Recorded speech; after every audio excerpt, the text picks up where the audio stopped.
এবছরে কাঁচা আম দিয়ে অনেক রকম রেসিপি আমি আপনাদের সাথে শেয়ার করেছি। এবছর বলে নয়, গত বছরেও কিন্তু অনেক রকম কাঁচা আমের আচার, কাঁচা আমের অনেক রকম মিষ্টি বানিয়ে দেখিয়েছি। তবে আজকে আমি কাঁচা আম দিয়ে যে রেসিপিটা শেয়ার করব, এটা কিন্তু একেবারেই ইউনিক একটা রেসিপি। তাহলে আমার আজকের রেসিপি হচ্ছে কাঁচা আমের চিজ কেক। এর আগে আমি পাকা আমের চিজ কেক দুবার বানিয়ে দেখিয়েছি, দুই রকম ভাবে বানিয়ে দেখিয়েছি। তবে আজকে আমি কাঁচা আম দিয়ে চিজ কেক বানাচ্ছি। বাচ্চা থেকে বড় আমার মনে হয় প্রত্যেকেই কিন্তু বর্তমানে চিজ কেক খেতে ভীষণই পছন্দ করে, আর সেটা যদি বাড়িতে বানিয়ে নেওয়া যায় তাহলে তো ভীষণই ভালো হয়। তো আমরা চিজ কেকটা বানানোর জন্য প্রথমেই একটা প্রেসার কুকারের মধ্যে 4টে কাঁচা আম আমি দিয়ে দিলাম। কাঁচা আম আমাদের এখানে স্টিম করে নিতে হবে বা ভাপিয়ে নিতে হবে। আমি প্রেসার কুকারেই আম ভাপাই, এতে আমটা খুব চটজলদি ভাপানো হয়ে যায়। আপনারা চাইলে কড়াইয়ের মধ্যে বা যে কোনো বড় পাত্রের মধ্যে জল দিয়ে তার উপর স্টেনার অথবা ঝাঁঝরি থালা বা ঝাঁঝরি গামলা বসিয়ে কভার করে আপনারা কিন্তু 10 থেকে 15 মিনিট আম স্টিম করে নিতে পারেন বা ভাপিয়ে নিতে পারেন।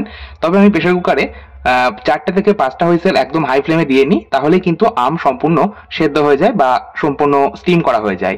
আর আজকেও কিন্তু আমি সেটাই করেছি। আমি প্রেসার কুকারের মধ্যে আম দিয়ে খুব অল্প পরিমাণ জল দিয়েছি। আমের এক ভাগের 4 ভাগ জলের তলায় থাকবে, এইরকম ভাবে জলটা দিতে হবে। দিয়ে 5টা হুইসেল দিয়ে নিয়েছিলাম, ব্যাস আমাদের আম সম্পূর্ণ সেদ্ধ হয়ে গেছে। তারপর প্রেসার কুকারের ঢাকনাটা আমি সঙ্গে সঙ্গে খুলিনি। প্রেসার কুকারটা ঠান্ডা হয়ে গেলে, কুকারের স্টিমটা রিলিজ হয়ে গেলে তারপর আমি কুকারের ঢাকনা খুলে নিয়েছি। তারপর আমটাকে ঠান্ডা করে নিয়েছিলাম।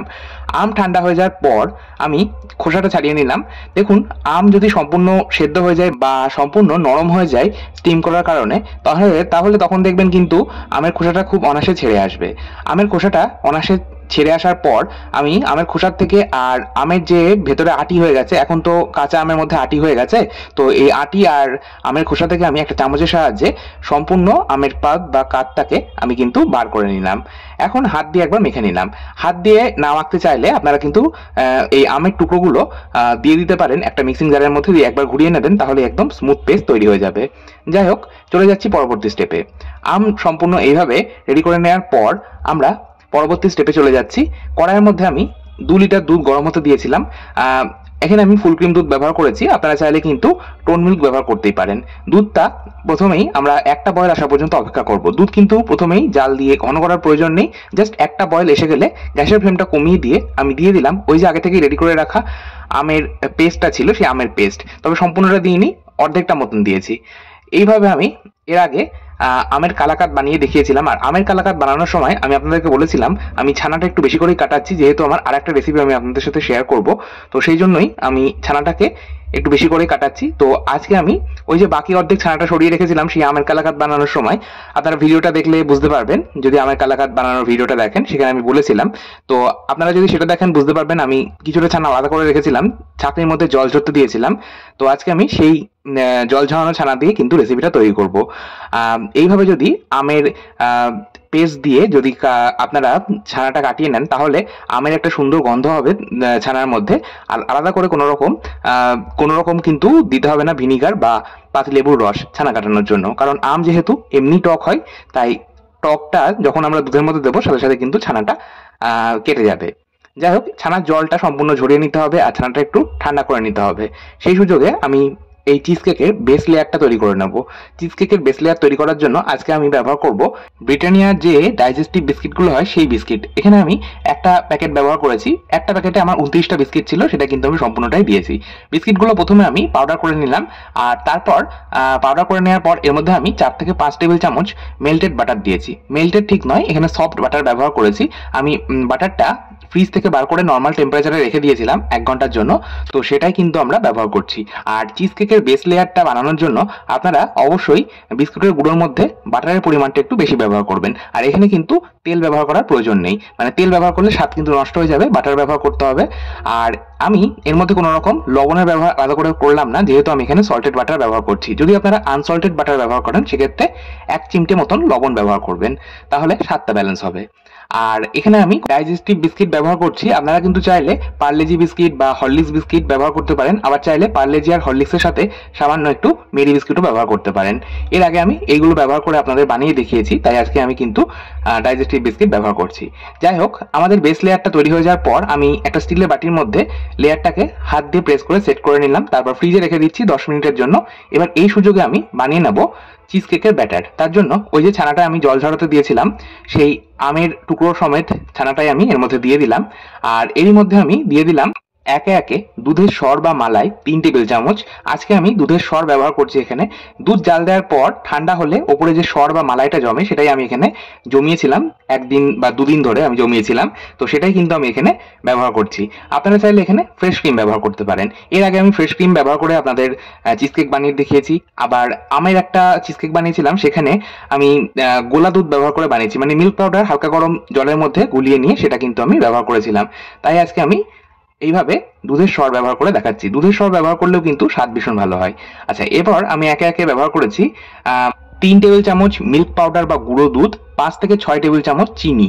আজকে আমি গুঁড়ো দুধ আর চিনি ব্যবহার করছি চিজ কেকের এই ব্যাটারটার মধ্যে। আপনারা কিন্তু চাইলে এখানে ব্যবহার করতে পারেন কনডেন্স মিল্ক, আর কনডেন্স মিল্ক বা মিল্ক মেড যদি ব্যবহার করেন তাহলে আর গুঁড়ো দুধ বা চিনি ব্যবহার করার প্রয়োজন নেই। আচ্ছা, এখানে এরপরেই আমি ব্যবহার করেছিলাম জল ঝরানো টক দই 3 টেবিল চামচ। জল ঝরানো টক দই আমি একটা ছাঁকনির মধ্যে দইয়ের জল ঝরতে দিয়েছিলাম 1 ঘন্টা আগে, সেটাই আমি ব্যবহার করেছি। আর এর মধ্যে আমি ওই যে কাঁচা আমের পেস্ট কিছুটা ছিল, সেই কাঁচা আমের পেস্টটাও কিন্তু এখানে 2 টেবিল চামচ দিয়েছি। এতে করে কাঁচা আমের গন্ধটা বজায় থাকবে। যেহেতু কোনো রকম এসেন্স আমরা ব্যবহার করছি না, র ম্যাঙ্গো এসেন্স ব্যবহার করছি না, সেই জন্য কিন্তু একটু কাঁচা আমের ওই পেস্টটা ব্যবহার করতে হবে। আর ব্যবহার করেছি এর মধ্যেই পাতিলেবুর রস আর পাতিলেবুর গায়ের খোসাটা একটা গ্রেটারে গ্রেট করে। ও হ্যাঁ, এরই সাথে আমি কিন্তু 1 টেবিল চামচ ব্যবহার করেছি কর্নফ্লোর। কর্নফ্লোর কিন্তু অবশ্যই ব্যবহার করতে হবে এই চিজ কেকের ব্যাটারের মধ্যে, না হলে কেকটা ঠিক মতন সেট হবে না। আচ্ছা, এবার আমি সমস্তটাকে একবার মিক্সিং জারে ব্লেন্ড করে নেওয়ার পর আমি এই চিজ কেকের ব্যাটারটা দিয়ে দিলাম। ওই যে আগে থেকেই আমরা বেস লেয়ারটা রেডি করতে দিয়েছিলাম, ফ্রিজের মধ্যে রেখেছিলাম সেট হওয়ার জন্য, সেটা সেট হয়ে গেছিল, তারই ওপর দিয়ে দিলাম এই ব্যাটারটা। আর আজকে আমি এটা ওটিজি ওভেনে স্টিম করব। তো তার জন্য ওটিজি ওভেনে যে ট্রেটা থাকে তার মধ্যে আমি সামান্য একটু জল দিয়ে 10 মিনিট 180 ডিগ্রি টেম্পারেচারে প্রিহিট করে নিয়েছিলাম। তারপর আমি এই বাটি দুটো বসিয়ে দিলাম, আর 180 ডিগ্রি টেম্পারেচারে আমি এটা 30 মিনিট এখন স্টিম করব। 30 মিনিট স্টিম করলে কিন্তু আমাদের চিজ কেক তৈরি হয়ে যাবে। 30 মিনিট এটা স্টিম হোক, সেই ফাঁকে আমরা একটা ইনস্ট্যান্ট জেলি তৈরি করব। কাঁচা আমের জেলি তৈরি করছি, খুব ঝটপট এই জেলিটা তৈরি হয়ে যায়। কিছুই না, এর মধ্যে আমি শুধু একটু ওই যে কাঁচা আমের পেস্টটা বানিয়েছিলাম, মানে কাঁচা আম সেদ্ধ করার পর যে কাঁচা আমের পেস্টটা ছিল, সেই কাঁচা আমের পেস্ট, আর তার মধ্যে আমি একটু বেশি করে চিনি দিয়েছি। চিনিটা কিন্তু একটু বেশি দিতে হবে, কারণ এর মধ্যে যে একটু লিকুইড ভাবটা আসবে সেটা কিন্তু চিনি গলে গিয়েই হবে, আলাদা করে কোনো রকম জল দেওয়ার প্রয়োজন পড়বে না। জল ছাড়াই এই জেলিটা তৈরি করতে হবে। এখন আমি চিনি আর আমের এই পেস্টটাকে একবার হাত দিয়ে মিশিয়ে নিলাম, তারপর গ্যাস ওভেনে আমি বসিয়ে দিয়েছি। আর লো মিডিয়াম আছে, এটা জাস্ট 5 থেকে 6 মিনিট একটু নাড়াচাড়া করব। ও হ্যাঁ, এর মধ্যে আমি কিন্তু 2 রকম লবণ, মানে নর্মাল রান্নার লবণ আর একটু বিট লবণ 1 চিমটি করে ব্যবহার করেছিলাম, এতে টেস্টটা ব্যালেন্স হয়। দিয়ে নাড়াচাড়া করে আমি 5 থেকে 7 মিনিট পর গ্যাসের ফ্লেম বন্ধ করে দিয়ে আমি এর মধ্যে একটু পাতিলেবুর রস দিলাম, টেস্টটা ব্যালেন্স হবে আর খেতেও ভালো লাগবে। দিয়ে আমি এটা ঠান্ডা করে নিয়েছিলাম। দেখুন, আমাদের ইনস্ট্যান্ট জেলি একদম তৈরি। অবশ্যই এই জেলিটা কিন্তু ওপর থেকে একটু ব্যবহার করতে হবে এই কাঁচা আমের চিজ কেকে, কারণ না হলে ফ্লেভারটা ঠিক মতন পাওয়া যাবে না কাঁচা আমের, তো সেই জন্য কিন্তু একটু জেলি ব্যবহার করতে হবে। আর আমি তো আজকে বাড়িতে জেলিটা বানালাম, আপনারা কিন্তু চাইলে বাজারের কেনা কাঁচা আমের জেলিও ব্যবহার করতে পারেন। যাই হোক, কাঁচা আমের চিজ কেক যেটা আমরা স্টিম হতে দিয়েছিলাম সেটা কিন্তু 30 মিনিট পর আমি বার করে নিয়েছি ওটিজি ওভেন থেকে। আর এই গরম অবস্থাতেই আমি জেলিটা উপরে দিয়ে দিয়েছিলাম যাতে সেট হয়ে যায়। এবার আমি এটা কিন্তু নর্মাল ফ্রিজে রেখে দিয়েছিলাম 2 ঘন্টার জন্য। যদি আপনাদের হাতে সময় থাকে আপনারা ওভারনাইট রাখবেন বা 4 থেকে 5 ঘন্টাও রাখতে পারেন, তাহলে আপনারা রিয়েল টেস্টটা পাবেন। নাহলে কিন্তু ফ্লেভার বা টেস্টটা কিন্তু ঠিক মতন পাওয়া যায় না চিজ কেকের। তো একটু বেশি সময় নর্মাল ফ্রিজে রেখে ঠান্ডা করে তারপর চিজ কেক পরিবেশন করবেন। চিজ কেকটা দেখুন, আমি পরিবেশন করার আগে চারপাশে একটু কাট লাগিয়ে নিলাম, তারপর আমি এইভাবে উপর করে উল্টে নিচ্ছি। চিজ কেকটা কিন্তু বাটি থেকে অনায়াসে ছেড়ে আসবে। চিজ কেকের মোল্ড আলাদা করে ব্যবহার করার একেবারেই প্রয়োজন নেই, এইভাবে বাটির মধ্যে কিন্তু খুব সুন্দরভাবে চিজ কেক তৈরি করে নেওয়া যায়।